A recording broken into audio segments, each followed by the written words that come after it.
Saul's space for honest conversation about what human rights looks like on the ground in Central America, the risks people are facing, the courage communities are showing, and the work it takes to keep truth and justice alive, even in difficult seasons.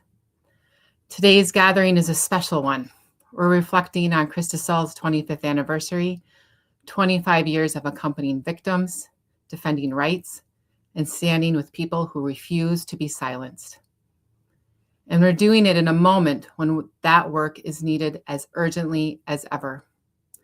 It's also the 77th International Human Rights Day, a day that belongs to all the people who have fought and are still fighting for dignity, freedom, and the right to live without fear. So thank you for choosing to spend part of this day with us. So here's what we'll do together over the next hour. Well, first, we'll open with a conversation about Honduras and the elections held on November 30th. Then we'll take some time to reflect on Cristosal's 25 years, with gratitude for all the people who've built this movement and those who sustain it now. And after that, we'll hold a moment of solidarity for political prisoners and persecuted defenders across Central America.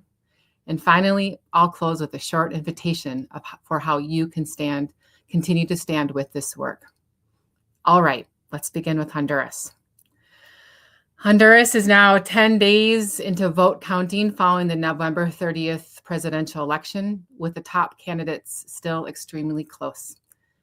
This election has carried enormous stakes for the future of democracy, public safety, and human rights in Honduras. And the days leading up to the vote drew international attention as well. To help us understand what's happening and what it all means, I'm glad to welcome René Valiente, Cristosal's Director of Investigations, who will be leading today's conversation and bringing Cristosal's lens into this critical moment. René will be joined by George Redman, Honduras County Director with Trócaire, the Irish humanitarian and human rights agency based in Honduras. George leads Trócaire's work with local partners on human rights and protection. He brings deep regional experience and a clear-eyed view on how political instability, organized crime, and shrinking civic space are affecting communities and human rights defenders across the country. George, thanks so much for being here. And René, hello. I am going to hand it over to you now, René, to help guide the conversation. Over to you, René. Thank you very much, Tara. Thank you, George, for being with us today. The electoral process in Honduras began in September 2024 with the call for the internal elections, and now it's in its final stretch. But this entire process has been marked by uncertainty, violence, and multiple allegations of fraud. So, George, to start with the conversation, where are we right now with the November 30 election results are still in dispute? And for those of us that haven't been tracking this situation closely, what do you think is the best way or the simplest way to understand what's happening right now here in Honduras? Well, thank you very much to Cristosal for the invitation, and many congratulations to you for your 25th anniversary. So right now we still have preliminary results. So we have about 99% of the tally sheets processed, and what we have is a technical tie between the two historical parties in Honduras, the Liberal and National parties. And we have a difference of just over 1%, about 40,000 votes between their two presidential candidates.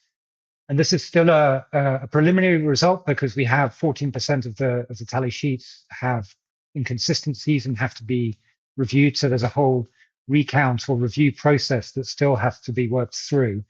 But what we can say at this point is that the governing Libre Party, the party in power, is in a distant third place. So they have no chance of winning the presidency.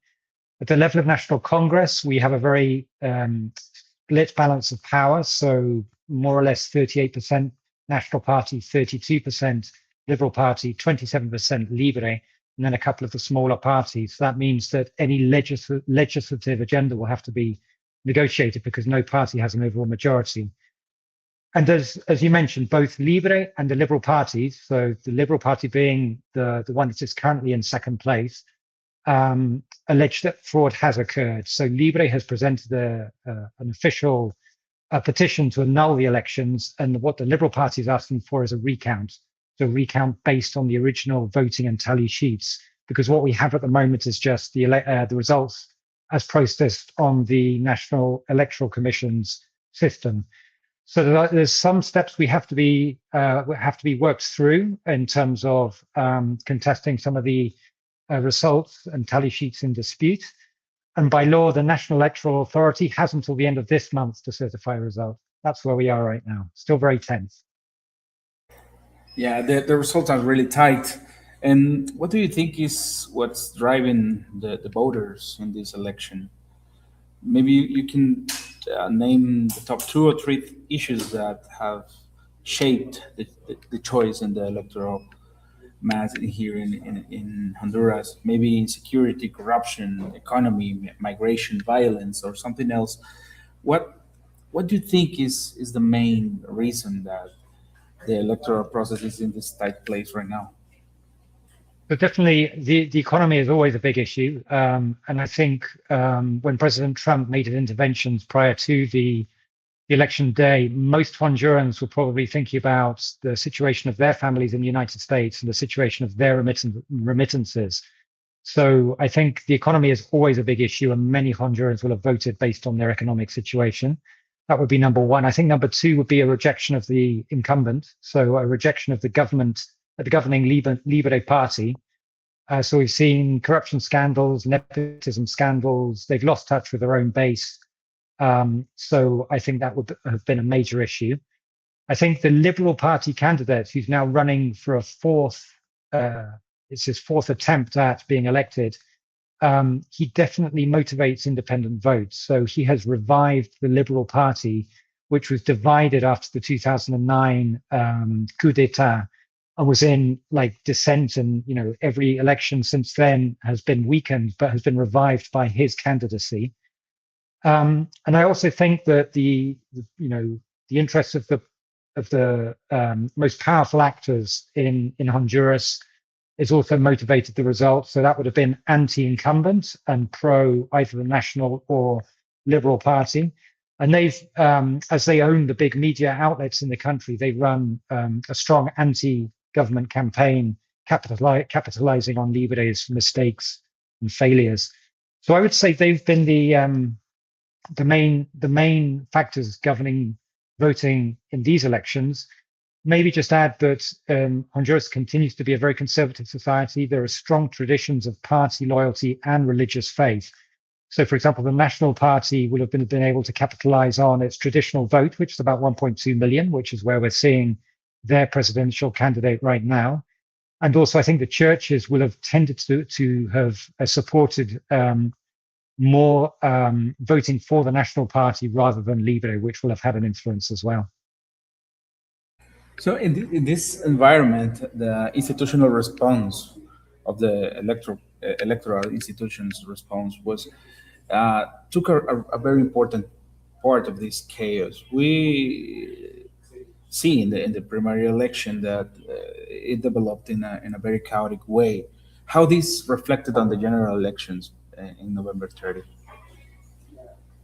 So levels of trust of Hondurans in their election authorities and in their political parties has been low for many, many years.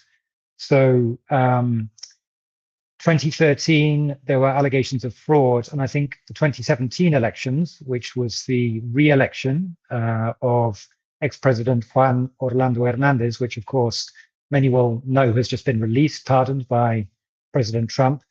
When he won his second term in 2017, it's now generally accepted that that was based on fraud.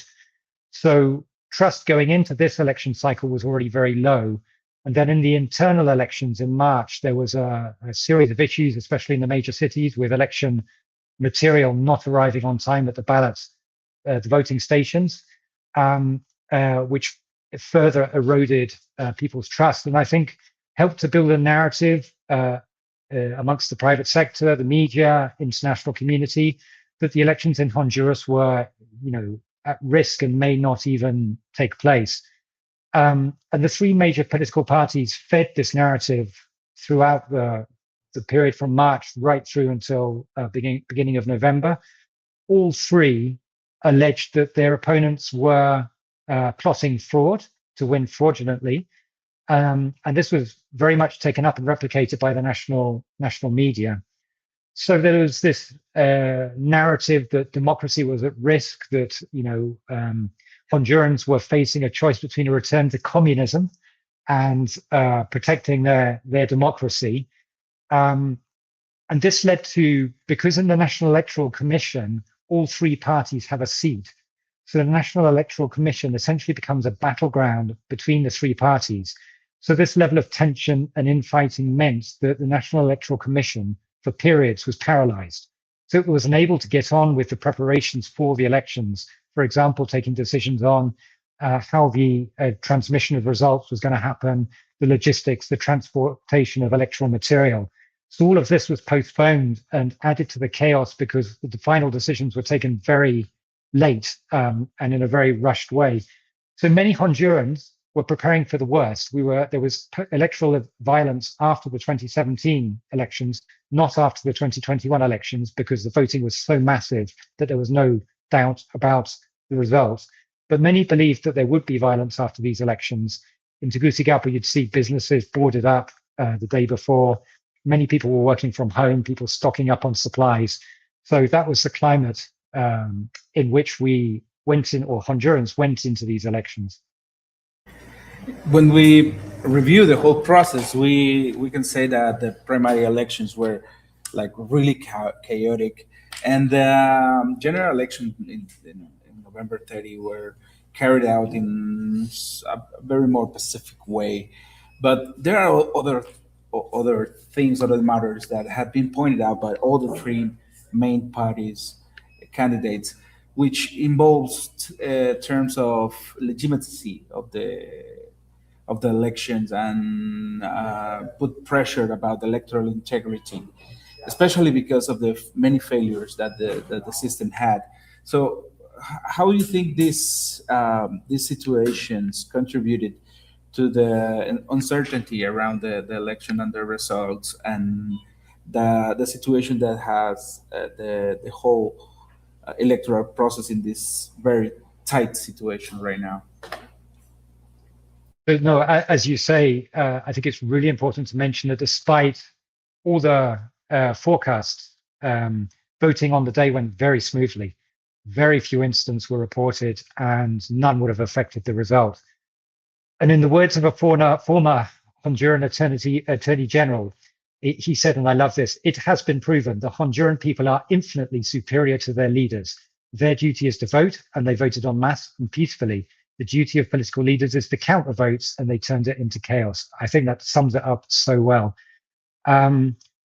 Turnout was lower, about 10% lower than in 2021. So we'd have to look at why that would be, whether it was disinterest, indifference, lack of perceived options, or fear. But as you say, the system for the reception, processing, and publication of the preliminary results has been beset by all sorts of problems. So blackouts, periods where just it appeared no results were being processed at all.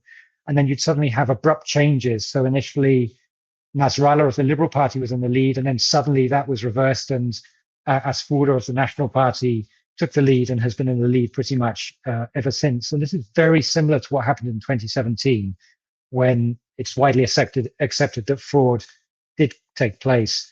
And it fuels this distrust amongst voters, distrust amongst the political parties as to whether they're getting the real results or whether fraud is being committed.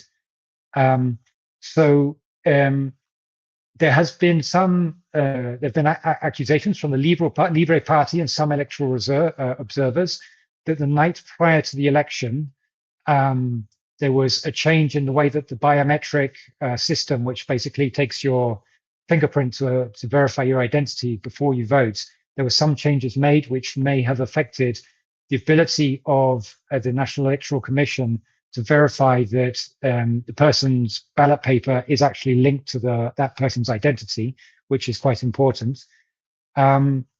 And there's still this process of eliminating tally sheets with inconsistencies that has to be worked through.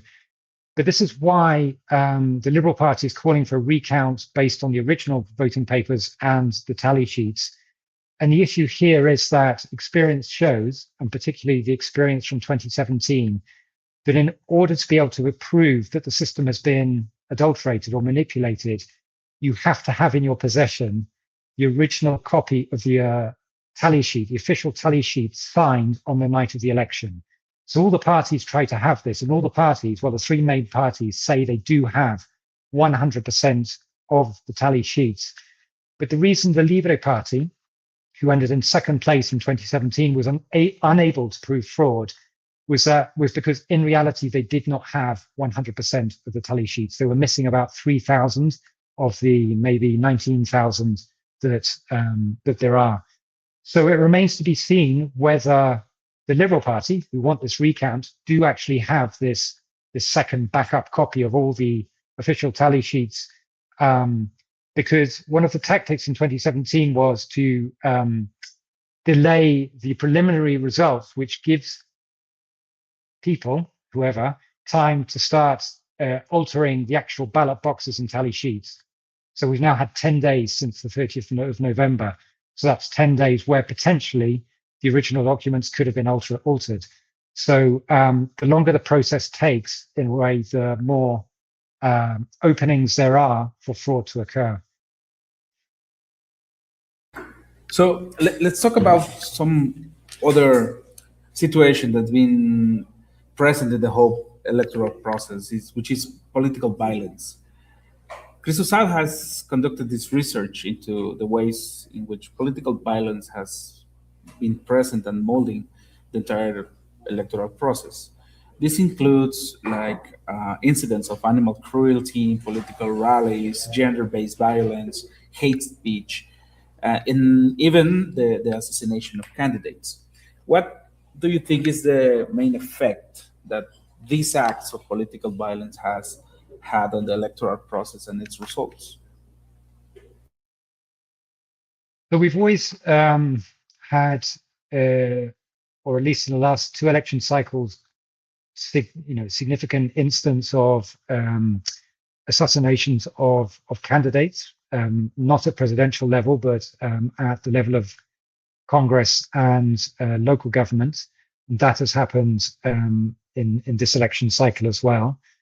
There are well-documented incidents of violence against female candidates, so particularly being singled out for violence. And I think one of the significant changes maybe over the last 4 years is the level of online violence in the discourse.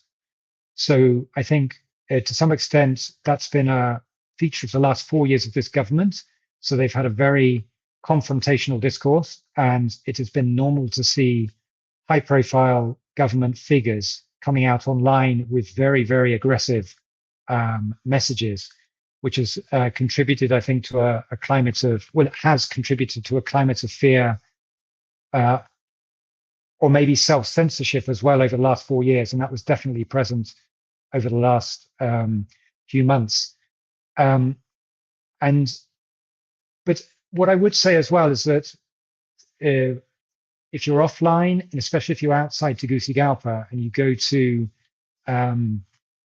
areas in the country, the level of polarization and violent discourse reduces enormously. And I think this is why we did see such a peaceful election day on the 30th. And this is what is behind the quote that I read out from the former Attorney General, Edmundo Orellana, that Hondurans really, they don't buy into this violent discourse. They don't want the polarization. They want stability. They want to believe in their political parties that are working to resolve their issues.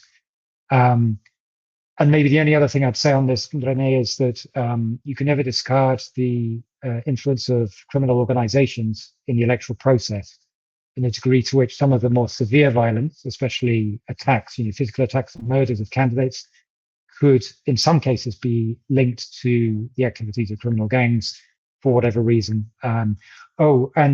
Just to add, sorry, that there is this allegation that on the day of the elections or the day before, many Hondurans received text messages purporting to be from street gangs, threatening people that if they didn't vote for the National Party, there would be repercussions, violent repercussions against them, and that may have added to the climate of fear as well.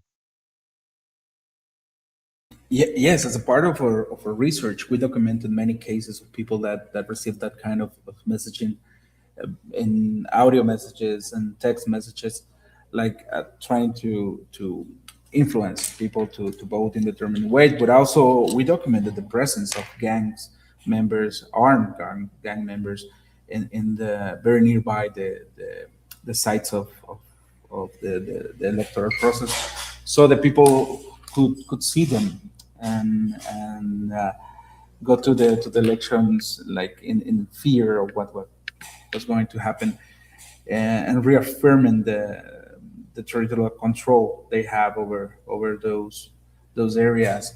Yeah. So of course, political violence is not an isolated event in Honduras. Recent history is one of many forms of violence that have affected social fabric, like gang violence, drug trafficking, and historical corruption, narco activity. How do you think that this whole structural violence that has been present in Honduras has affected over the years the capacity of the people or the exercise of the civil and political rights, specifically participation or running for an electoral office? So just what you were saying before just reminded me that, and this will be very familiar to Cristosal, and it's not something it's more anecdotal, but I was told by somebody who I would trust that there was a pact between Libre and the street gangs for, I imagine, certain things to be done. This would have been back in 2021 during the last elections. And that pact was never respected by the government, which may explain why street gangs came out very much against the current government and ruling party and in favor of a party with whom they have had agreements in the past under the presidency of then Juan Orlando Hernandez. And this once again highlights the kind of interconnection between political, economic, and criminal interests. And at a territorial level, it will have an impact in terms of, as you say, an area under gang control can verify how people are voting, and people will not dare to vote against the wishes of the gang that controls their local area. And then if you move up to the level of the political parties, one of the things that didn't happen this cycle was that the government unit supposed to monitor the funding of parties, so the campaign funding, was never awarded or was never granted the budget it needed to carry out that piece of work. And so we know that party funding is one of the key areas where criminal interests come in and push parties in one direction or the other. And so that is a glaring omission, which again isn't new. This is something that has been going on for several electoral cycles now, but it then leads you to ask questions around people in Congress or people in the executive, really, whose interests are they representing in those institutions? Thank you, René and George, for the conversation so far, and we're going to continue it. But I do want to open it up to the audience for questions now. I see a few already in the chat. Thank you. And so if you'd like to ask something, please drop it in the chat and we'll pull a couple through. To start, I'm briefly asking, zooming out, George, what does this election tell us about democracy's trajectory in Honduras and Central America right now? What's the warning, and then what's the hope? So, I mean, Honduras is a very young democracy. It's a democracy that's never really taken full kind of roots. It has very shallow roots in Honduras. So being fragile, it's been very hard and slow to build, and it's very quick to destroy. So I think that's the warning. I think the second warning is it's not a warning, it's just a reality. The dependence of Honduras on the United States and the impact of Trump's intervention. I don't want to overestimate it, but I think it has been significant. And I think a victory for the National Party is a victory essentially for Honduran power groups. So it's not a victory that's going to lead us into changes in favor of, greater social justice or equality in the country. I think the traditional recipe for growth will be followed, as has been for the last 4 decades. I think the hope is that we do see, we saw people voting peacefully. We've seen, the Honduran desire for democracy to work. We've seen, I think, more willingness, possibly from younger voters, to switch traditional family party loyalties, which is really interesting. We've seen that there is a huge independent vote out there that can be captured by the right candidates.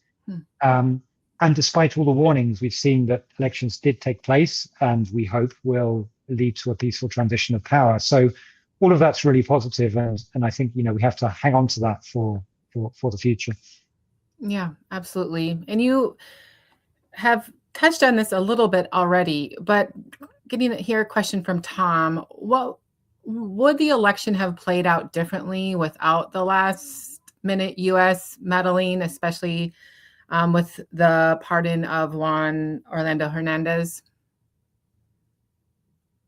I don't know if it would have. Well, actually, I think the polls, and it's very hard to trust the polls in Honduras, but most people would have had the National Party further behind. I think most people were forecasting a more clear-cut victory for the Liberal Party and for Salvador Nasralla. So it is possible that people thought that a vote for the National Party would give greater guarantees for the permanence of Honduran migrants in the US, would avoid any interruption to the flow of remittances. So we have to remember remittances account for 25% of Honduras's GDP. It is what sustains the Honduran economy. And obviously Trump has other weapons up his sleeve like tariffs. So it could have swung the balance in the favor of the National Party candidate, absolutely. And I'm going to bring in Leslie's question too. Just it's similar, but maybe there's something else here that you want to grab. What role do you think Trump and the existence of the Prospera played in the election? Anything there that you want to bring out? Do you know what? I've been thinking about this over the last week or so, and I think that could be the issue that actually moved Trump to do what he did. So Prospera, you have people like Peter Thiel and Mark Andreessen involved. Recently, the CEO of Coinbase, I believe is the cryptocurrency exchange, is also investing in Prospera. So you have some real US heavyweights and pro-Trump heavyweights behind Prospera. And also that Prospera have a lawsuit in the international arbitration mechanism against the current government because the current government has tried to abolish the charter city framework within which Prospera has been established. So I think that could have had more of a role than is currently being talked about here in Honduras. Yeah. Just one to two more questions here. What do these, again, maybe you've mentioned a few of these things, but along the way, but what do you think these results, whoever wins, means for human rights going forward, especially on security policy, corruption, protection of journalists, et cetera, and defenders? So whichever of the two parties that win, it's going to be a more right-wing government. Both parties will be more pro-business. There'll be greater kind of alignment with the business elites. So they're going to be looking to open opportunities for more foreign investment, more concessions of natural resources, maybe go back and restart the whole charter city experiment. And I think what that means for human rights defenders is a continuation of what we've seen in the past. So where those investments touch community interests, affect community resources, threaten community livelihoods, and people start to defend their rights, that is when the problems start in terms of attacks and threats and attacks to human rights defenders. So I think that can be expected. I think both parties will be more pro-evangelical, which will probably influence issues such as sexual reproductive rights, marginalization of other minority groups, for example. There may be less tolerance of independent journalism, which is always a dangerous profession in Honduras. But if there's a rolling back of the mechanisms to protect journalists and human rights defenders, that could be dangerous for the defense of human rights. And finally, I think the potential return of ex-President Juan Orlando Hernandez could be significant in terms of what he decides to do next. He can potentially run for president again, and he may be looking for revenge on the people who extradited him. Yeah. One last question here from Jan.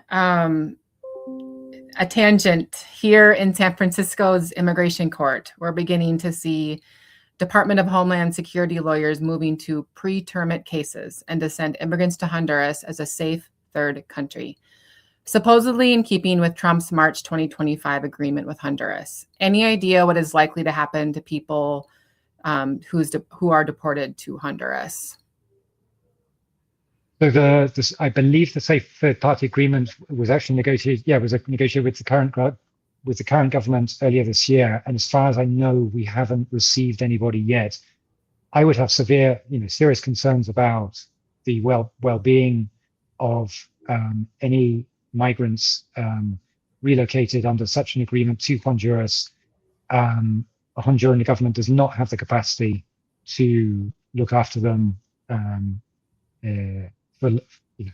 even for short periods of time.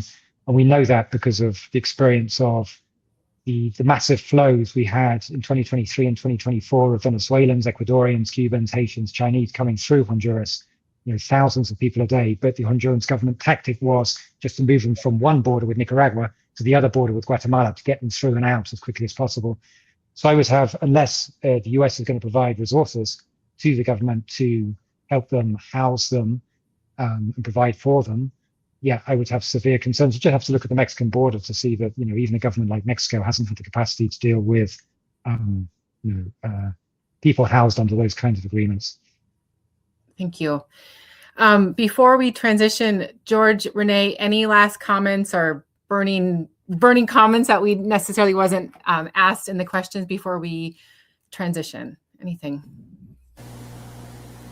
Yeah, thank you, Tara. I guess it's important to pay attention to what political violence is doing to the society and understand that in Honduras is just a part of the structural violence affecting. And this situation is fueled by the response of the authorities, the lack of response of the attorney's office against the political violence, is creating an environment that is very dangerous for their human rights and the exercise of civil and political rights. So it's very important to understand that this whole situation of political violence is fueled by people in power who desire to achieve power, but it's going to be suffered by the whole Honduran society, and it's going to be really harmful for those that are trapped in the middle of all that. Thanks, Renee. Anything from you, George? You've already added so much. We still have to await the results. The next 4 years don't look good in terms of human rights defense. But what I always hang on to is, the fact that Hondurans did vote so peacefully. And one of the reasons I love this country is because despite all the reasons for, norms and people's peaceful coexistence to collapse, all the incentives are there. But despite that, the vast majority of Hondurans go by their daily lives peacefully, and trying to do the best for the future. And that will undoubtedly continue in the future. So that's my kind of ray of light for the next 4 years. Thank you, George, for sharing your ray of light with us. We really appreciate your clarity and your work. We're so glad to be partnered and working alongside. Renee, thank you for guiding us through that conversation and for sharing your own insight. So now, as we hold Honduras in this tense moment, we also are going to take a step back and remember. Cristosal has been walking through moments like these for 25 years. This anniversary isn't about an institution marking time, but it's about a people who have carried this work and the people who we've had the honor to accompany. So because this anniversary belongs to the people who have been working with Cristosal, we want to pause now to name that gratitude out loud. This movement has been sustained by staff, by partners, by donors, by communities, by board members who have helped guide Cristosal through every chapter. Today, I'm so thankful to invite David Holliday, board president of Cristosal, to share a few words of gratitude and to recognize our inaugural board members emeritus. David, welcome, and I'm handing it over to you. Thanks, Tara. No, really, this is, we've been celebrating 25 years of Cristosal all year. The actual date was June of this year, but we've done some events in New York and Washington. We have others planned for next year, earlier in the year. But yeah, this has been a challenging time for Cristosal, but also a rewarding time because we've brought more people into the fold of supporting us, donors, foundations, churches, individuals have responded like never before, and we're extremely grateful for that. The staff, we have about 40 staff now in the two countries of Guatemala and Honduras. We have a lot of Salvadorans in Guatemala at the moment, and they're doing tremendous work. As we just heard, the challenges in Honduras and Guatemala continue. Board members, we have 15 or so board members who are really put a lot of time into this. And then there's been a warm welcome both in the region and in the US from the human rights community and other nonprofit organizations working there. And so we're very appreciative of that, of those folks as well. And obviously the communities where Cristosal is working. So, and finally, I just want to, we are announcing some board emeritus recognitions, and I wanted to go through that. These are people who've, at one point or another were on the board for 3-6 years and have continued supporting us in various ways. First, we have the Right Reverend Skip Adams, the Very Reverend Richard Bauer, Reverend Canon Lee Allison Crawford, Beth Hershenhart, Michael Kingston, Rebecca Livengood, Doug Muncy, Diane Paulsell, Gail Rolfe. We are so extremely thankful for this community of people who continue to support us in different ways. And so we wanted to recognize those folks and give them this special status. And in particular, I want to go now to one of those board emeritus members, Skip Adams, who has a long history with Cristosal. And so I just want to have a short conversation with you, Skip, about sort of what, when Cristosal was formed 25 years ago, what was the idea? What gap did Cristosal fill? What were the challenges then? Thank you, David, for that. And I just also want to say that even the thought of naming emeritus board members was certainly not. I can't speak for everyone, but I'm pretty sure it's close. That none of us do this work or did this work for any kind of recognition, but here we are, and I'm grateful. Thank you for that. As far as the gap that we saw serving, I need to tell a story that precedes the birth narrative, if you will, of Cristosal by a couple of years, and reminding everyone that this was not all that long after the end of the active civil war. The systemic pieces, of course, continued and still reverberating among us. But I was a priest in the Diocese of Central New York, an Episcopal diocese, and Richard Bauer, the dean of the cathedral in Syracuse at that time, he and some others invited me to be a part of a retreat that was going on in El Salvador. I'd never been to Central America. And this was held at a former Jesuit retreat center up in Chalatenango, up near the Honduran border. And encapsulating that is that we had several evenings where we met with Salvadoran folks, some former guerrillas, and we sat around a campfire and told stories. We from North America and Salvadoran folks. And what happened out of that was the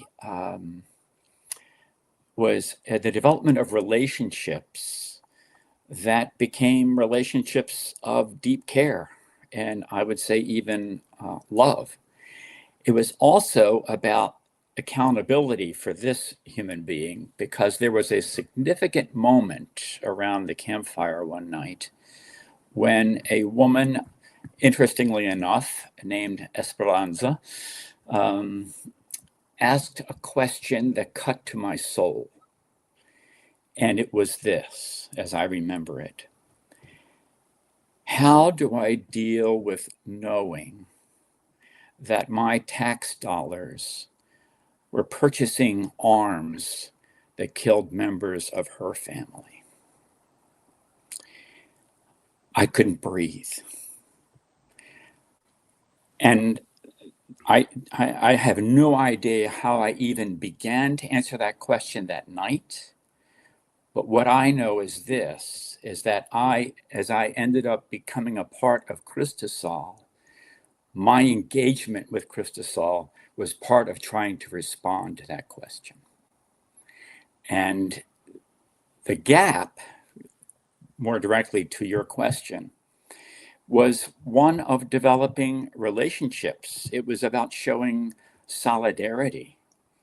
And we were invited by Richard Bauer and Obispo Martin Barona, as this was being birthed, to walk with them, to be in relationship, to show solidarity. We had no grand vision of what this would become. What we were doing was willing to walk together and let's see what happens. And fast forward 25 years, but that was really the birth of it, and the desire to walk in solidarity. And Obispo Martin was always very clear that this was about relationships and developing relationships. And I remember one of the things he used to say to us over and over again: no one is too poor not to be able to give, and no one is too rich not to be able to receive. And so that's what memory serves. And when I was invited to become a part of this new thing called Cristosal, I had to say yes in order to be a faithful person. Thanks for sharing that history. I think the Episcopal roots of Cristosal are still strong, and a lot of the values that the organization started with are still there. I see that in the way the staff relates to the broader community. Of course, it became about 15 years ago, it really took a turn and became a real human rights organization. And now we're in El Salvador and Guatemala and Honduras. We were in El Salvador till very recently, but we're still working on El Salvador.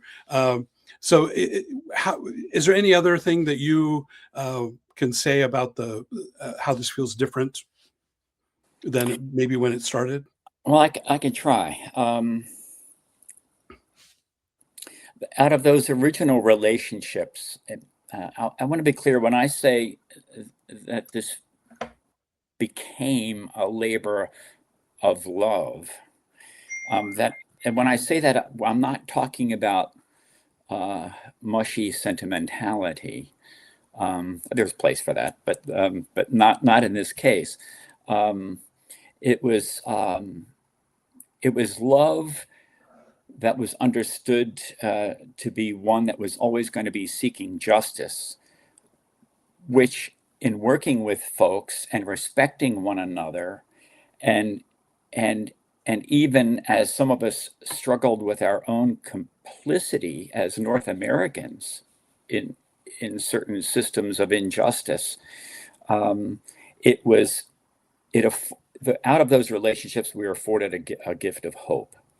And so as this continued to evolve and as the organization matured, my experience was that the original spark never faded, that it was always in a state of becoming and a maturation, if you will.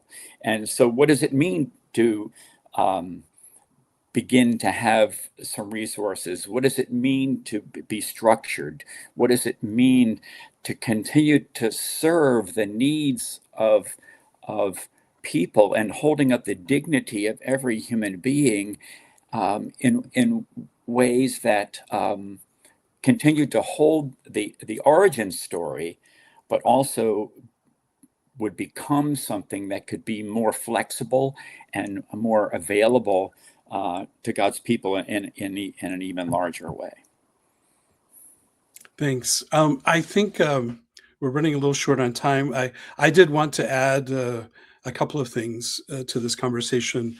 One is sort of what's the urgency of the moment, and obviously figuring out ways to continue working on El Salvador, continuing to accompany the family of Ruth Lopez, our dear colleague who's in jail now for over 200 days, and we expect her to be there for a while. And then supporting the transition of the staff who had to leave El Salvador to do the work that is so important and move to Guatemala, a couple of people in Honduras as well. So those are kind of the immediate things, but we're grateful for the kind of support that we continue to get from all of our donors. And finally, I just want to say, kind of looking forward to the future, we are really focused on this year. We started off the year with U.S. government cuts to the world. That affected El Salvador as well, affected Cristosal. We've had a lot of people step up, but one of our goals over the next few years is really to increase our private donor base, our individual donors. We've had some amazing responses here, but I think the future, if we've learned anything this year, is we can't really count on organizations, institutions. We can count on people. And the other final thing I would just say, I think we're really going to see in the future Cristosal blossoming into a truly regional organization that isn't. I know many people come to Cristosal because of El Salvador, but I think that you're going to see a lot more work in the coming days and years in Honduras and Guatemala as well. Thank you, David and Skip. Any last words before we move on to the next space? Next time. Well, I'm good. Thanks, okay. Thanks, Tara. Thanks for all the hard work done, Thanks, Tara, Tara. this year. Great addition to our team, to the staff, and the fundraising side. Thanks. Thank you. And listen to that history. I often wonder how many good things are started to be around a campfire. So thanks for bringing that story in, Skip. Now we want to hold another truth close. We can't tell the story of Cristosal without bringing us up to the present moment and telling the story of those who have been persecuted for speaking truth and defending rights. I'm going to turn it over to René now, and he is going to share more about the political prisoners and persecuted across Central America. Over to you, René. Thank you, Tara. Across Central America, governments are using the tools of the state, like police, prosecutors, courts, prisons, not to protect the public, but to punish dissent. They're trying to make an example out of people who tell the truth, who organize, who accompany victims, and those who refuse to accept fear and silence. So today we want to speak the names of the people who should be free. We begin with our colleague Ruth, Ruth Lopez or Ruthie. She's a lawyer, a human rights defender, a loving mother, a well respected scholar, and the head of Cristosal's anti corruption unit. Ruth has devoted her life to defending democracy and exposing corruption, and she has done it with rigor, courage, and deep love for her country. Ruth has now been in prison since May, and last week, a Salvadorian judge extended her pre-trial detention for another 6 months, delaying her preliminary hearing yet again. And we want to be clear about what that means. It means that Ruth will remain behind bars without conviction in a case that has been sealed from public scrutiny, while her legal team continues to face obstacles to due process. And Ruth's only request is a public and fair trial. Ruth's imprisonment is meant to send a message to every defender, every journalist, every community leader. If you expose corruption, you can be taken. But Ruth's case has done something else too. It has made visible that something that so many Salvadorians already know. When power has no checks, the law becomes a weapon. And we say this today with love and certainly. Ruth is not alone, and Ruth is not forgotten. Ruth's case is part of a broader wave of persecution. We also lift up today Jose Angel Perez, Enrique Anaya, and Alejandro Enriquez. In El Salvador, there are three prisoners of conscience, recognized internationally for their defense in human rights and their defense of the environment. In Guatemala, Esteban Toc, Héctor Chaclán, Luis Pacheco, and Leocadio Huracan, they are detained for standing against injustice. Their cases show how speaking truth is being criminalized in the region and how defenders are being treated as threats simply for protecting their people and their land.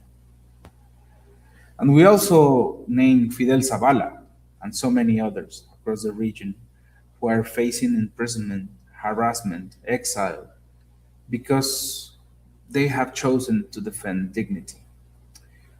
This isn't only happening in El Salvador, it's also happening in Guatemala and all across Central America.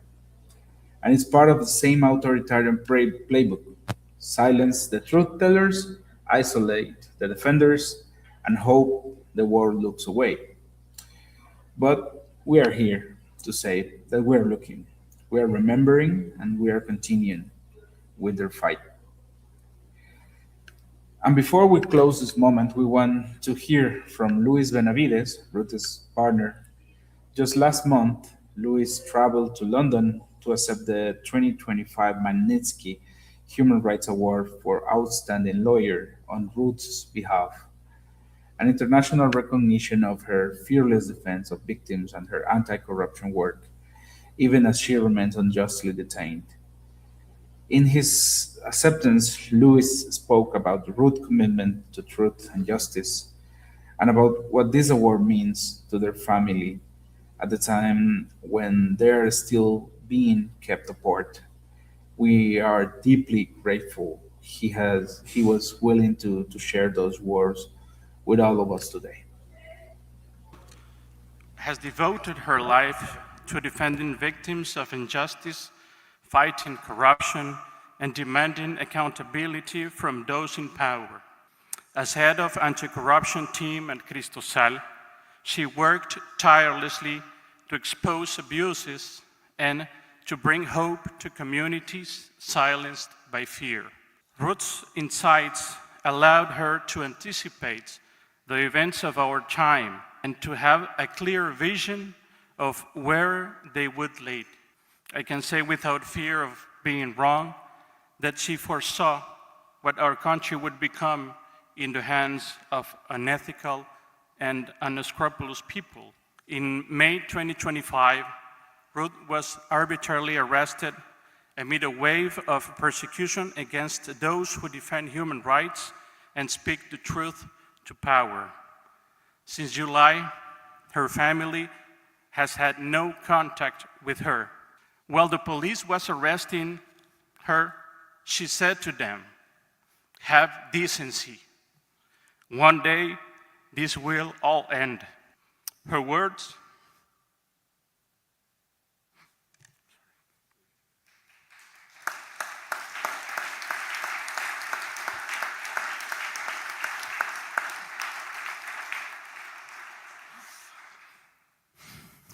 remind us that truth and dignity cannot be imprisoned.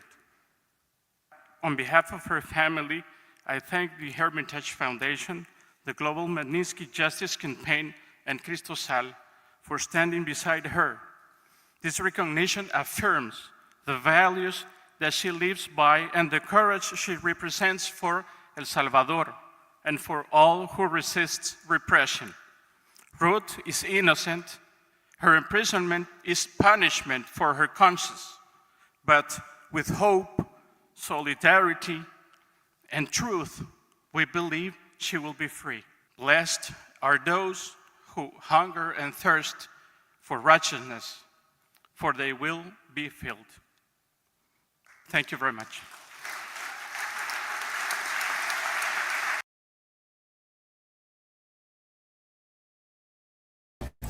We are grateful to Luis for so many reasons. This honor in her name reminds us that Ruth's work is seen far beyond El Salvador and that her family is not carrying this alone. For us, solidarity looks like we keep telling the truth about what's happening and we keep insisting on fairness and freedom for those jailed for doing the right thing. And we keep standing with their families and with their communities. So we say their names out loud. In El Salvador, Fidel Zavala, Alejandro Enriquez, José Ángel Pérez, Ruth López, Enrique Anaya. In Guatemala, the indigenous leaders who defend democracy, Héctor Pacheco, Luis Chaclán, Esteban Toc. You are not forgotten. Your courage calls us forward, and we will keep walking until our friends are free. And as Ruth said, until all this is over, and we're going to be ready on that day. Thara, I'll hand it to you to close us. Thank you, René, and thank you to George and David and Skip for your time and your voice today. Thanks to my colleague Gio, who's behind the scenes, making sure all the tech happens. It's such a gift. As we close, I want to share this last word. Cristosal is not a single organization standing alone. We are part of an ecosystem, of a movement of people across Central America who have carried courage forward for generations. As we mark 25 years in a difficult chapter we didn't seek, but one we will meet with the same resolve, and our purpose hasn't changed. We keep telling the truth that victims carry. We keep walking with them towards justice. We keep helping voices that power tries to silence find their way into the world. Thank you for being a part of this ecosystem, this movement, for refusing indifference, for choosing solidarity. We will keep walking because the people we accompany keep walking. And so we will keep walking until our friends are free. You have seen a QR code and a link on your screen.